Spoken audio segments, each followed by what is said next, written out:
Auto സിനിമയിലെ സുന്ദരി autorickshaw പോലെ നാട്ടിലെ ഏതൊരാവശ്യത്തിന് വിളിച്ചാലും ഓടിയെത്തുന്ന അശോകനും ജനകീയൻ ഓട്ടോറിക്ഷയും ഷൊർണൂറുകാർക്ക് ഏറെ സുപരിചിതമാണ്. ഒരു കാലിന് ചലനം നഷ്ടപ്പെട്ടെങ്കിലും തന്റെ ഓട്ടോറിക്ഷ കൊണ്ട് അശോകൻ ഓടിയെത്താത്ത സ്ഥലങ്ങളില്ല.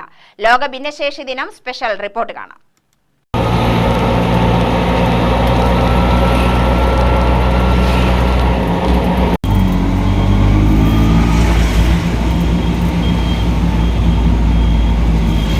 ചെറുപ്പത്തിൽ പോളിയോ വാക്സിൻ ചില കാരണത്താൽ അശോകൻ എടുക്കാൻ സാധിച്ചില്ല.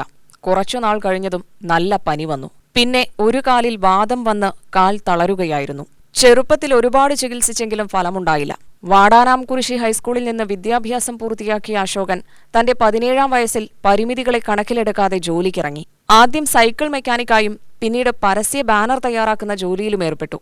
ഓട്ടോറിക്ഷയോട് ഇഷ്ടം തോന്നിയപ്പോൾ പിന്നെ ലോൺ എടുത്ത് 1996 ഒരു ഓട്ടോറിക്ഷ വാങ്ങി. ഒരു കാലിന് ചലനം നഷ്ടപ്പെട്ടെങ്കിലും ആ ഓട്ടോറിക്ഷയിലൂടെ അശോകൻ കൂടുതൽ ദൂരങ്ങൾ താണ്ടുകയായിരുന്നു. രാത്രിയായാലും ഒന്ന് ഫോൺ വിളിച്ചാൽ അശോകനും ഓട്ടോറിക്ഷയും പാഞ്ഞെത്തും. ജനങ്ങളുടെ ഇടയിൽ ഏറെ സുപരിചിതമായ ഓട്ടോറിക്ഷയ്ക്ക് ഒടുവിൽ നാട്ടുകാർ തന്നെ ജനകീയൻ എന്ന് പേരിട്ടു. നമുക്കൊരു ജീവിതമാർഗം വേണം, പിന്നെ വണ്ടികളുടെ ക്രൈസ്, അങ്ങനെയാണ് ഓട്ടോറിക്ഷയിലേക്ക് എത്തിപ്പെട്ടത്. പിന്നെ അതിന് മുന്നേ സൈക്കിൾ മെക്കാനിക്കായിട്ടുണ്ടായിരുന്നു. പിന്നെ ബോർഡുകൾ, ബാനറുകൾ എഴുത്ത് അതെല്ലാം ഉണ്ടായിരുന്നു. അതിനുശേഷമാണ് ഈ മേഖല തിരഞ്ഞെടുത്ത്. ഈ ജീവിതമാർഗ്ഗമാണ് പ്രധാനം എന്ന് കണ്ടിട്ട് ഓട്ടോ വാങ്ങുന്നതിൻ്റെ PMRY ലോൺ എടുത്തിട്ടാണ് ആദ്യം വണ്ടി എടുത്തത്. പിന്നെ ഓട്ടോറിക്ഷയിൽ ആദ്യം പഠിച്ചത് ഏട്ടൻ ആദ്യം ഓട്ടോ ഡ്രൈവറായിരുന്നു. അങ്ങനെയാണ് അത് കൂടുതൽ പ്രചോദനമായി. അങ്ങനെയാണ് ഈ മേഖലയിലേക്ക് വന്നത്.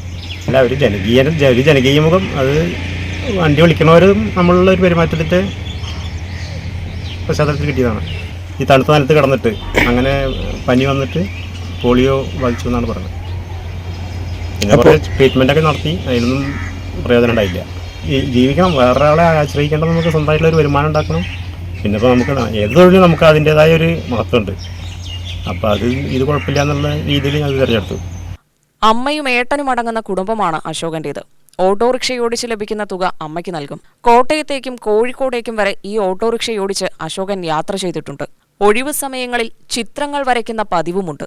ഭിന്നശേഷിക്കാർക്ക് കൈകൊണ്ട് കാർ ഡ്രൈവിംഗ് ലൈസൻസ് എടുക്കാൻ സംവിധാനമുള്ളതിനാൽ ഒരു കാർ ഡ്രൈവിംഗ് ലൈസൻസ് കൂടി എടുക്കലാണ് അശോകന്റെ അടുത്ത ലക്ഷ്യം. UTV news, Palakkad.